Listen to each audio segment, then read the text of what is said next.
by the people, for the people.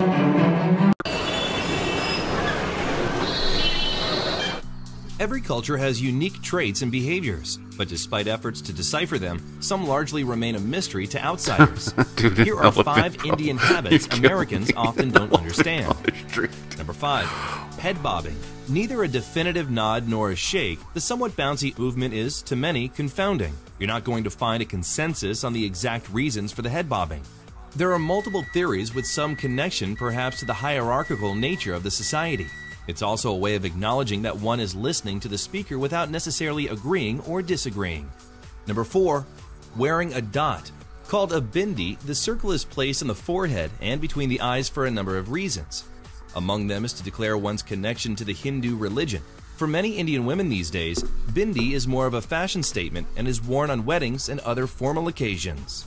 Number 3. Being late to social engagements. People have attributed the habitual tardiness to historic events, time zone issues, and even poor infrastructure. Whatever the reason, the bottom line is that showing up after the established hour is perfectly acceptable. Number 2. Using hands to eat seemingly inconvenient items.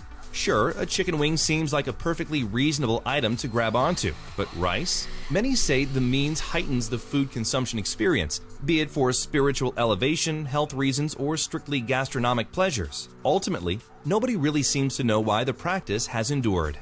Number 1. Not using the word thank you for family and friends. In short, being there for the loved ones when needed is just what a person is expected to do. Therefore, no special kudos are necessary. Which often poorly understood habit do you find most fascinating? Interesting. The elephant tripped me out. See the elephant down the street, dude? I'd be like, "What's up, elephant? What's up?" Dude. I don't know why that blew my mind. I just like, in America, you would never expect to see an elephant walking down the street. If you did, you think the zoo, something happened at the zoo, and it has escaped. The 5 habits. The head bob, I don't think that necessarily is anything to me. Like he's saying, which one do I find the most? Whatever, I forget his terminology. The head bob, that's not a big deal. So what? I've noticed it with Indians here in America. They head bob, and I just equated it to like the American head bob when somebody's talking is this. I'm not agreeing or disagreeing, but I'm nodding to let you know I'm paying attention. That makes sense to me.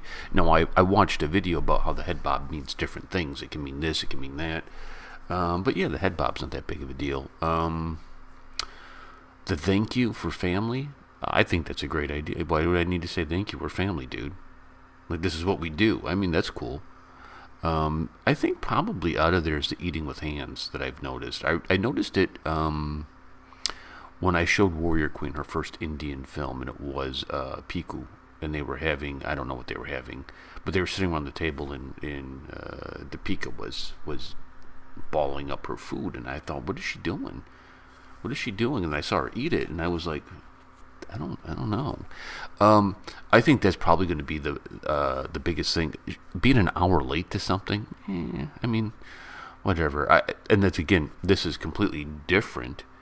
I live in Arizona, and there's a large Native American Indian population here, and they have something called Injun time. So, you kind of got used to it coming from the, I came from a different area of Chicago, which was very on time. You had to be on time. You had to, and when I came out here, and you would do something, and you'd be like, "You're late, dude," and they'd be like, "Injun time." And you'd say, "What? Injun time? What are you talking about?" They said, "Injun time, dude. Time's the white man's thing. We come when we want to come." So I've had 20 years of being used to that. So you plan an event in India, so when I go to Vizag and I turn Vizag into the new Hawaii, the new Goa, and we're having sunburn Vizag, what's up? Boom, boom, boom, boom, boom. What you do is you start the event let's say you want to start the event at 4 in the afternoon. You just tell everybody 2, and by the time my Indian friends are like, "Oh, okay, it's time to go." "Oh, you just came from the opening." You just trick people like that. That's all you do. I mean, that's what we do now. We got family members that are super late to everything, and if you want them there, you say, "Oh, it's at noon." okay, I'll be there. You know they're coming at 2, and you're like, hey, we just started. And I'm like, I thought you started at noon. Oh, trick. You were tricked. Yeah, dude. Yeah, I think eating with hands. I mean, we do eat with hands in America. Fried chicken, chicken wings, pizza, we eat with hands. You see some people doing it with fork and knife, and you look like, what? Burgers, fries, we eat with hands. But I don't know, when I see like things like rice, and they're making the rice ball, Warrior Queen loves rice. And a lot of times we go out and we'll just get rice somewhere. And we eat with spoons. Sometimes I'll try chopsticks, sometimes. But usually the chopsticks are taken away from me because I misbehave with them, usually.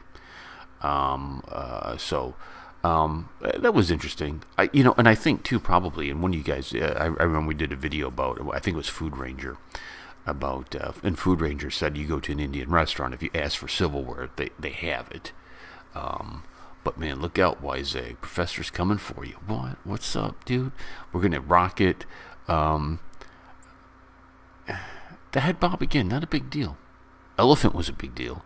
I think when I get to India, I think what's going to be like, it's just going to be the sights and sounds. Oh, so I made another Indian friend. Well, he's not Indian, he's Bangladeshi. But I kind of, I think of old India where it encompasses everything, not East Pakistan, West Pakistan, Bangladesh, Nepal, where it was kind of all one thing. And what caught me, he opened up a store in the mall. And he sells sunglasses and, just odds and ends, belt buckles and whatnot. Stuff I'm sure he's getting from Bangladesh, like his homies. His uncles would probably send it to him and whatnot. And I walked in there and, because I saw him and I'd like, ooh, I got to talk to him about movies. And so I went and talked to him, and I bought a pair of sunglasses first, just so to pay my way so he doesn't think I'm freeloading. And so we started talking about, but what caught my attention is like in the movies when you see the bazaars and he had the kind of the lights on everything that are like bloop, bloop, bloop, bloop, bloop, bloop. They catch your attention. He had that going in his store, and nobody else was doing that. And I walked by, I'm like, dude, that's like and I walked in and saw him, and he never saw Sholay. I said, what do you mean you've never seen Sholay? Is that possible? Are you sure you're from Bangladesh? You've never seen Sholay?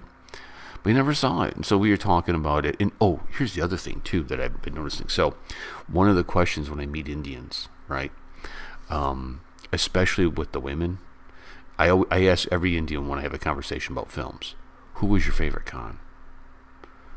And they look at me like, what did you say? Who's your favorite Khan? Amir Khan, Irfan Khan, right?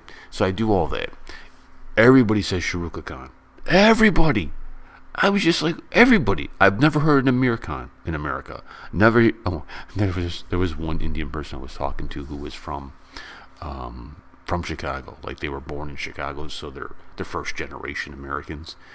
And I said, but not Irfan Khan. And that person said, Irfan Khan from Spider-Man. And I said, no, Spider-Man, no. So, anyways. I'm excited, dude. It's vacation. The Vacation Fest of videos continues. I'll catch you guys later. What's up? Hey, thank you so much for watching this video. I would ask you to please subscribe. Please like and share. And please go check out Dark Sky Radio, the greatest internet radio station in the world.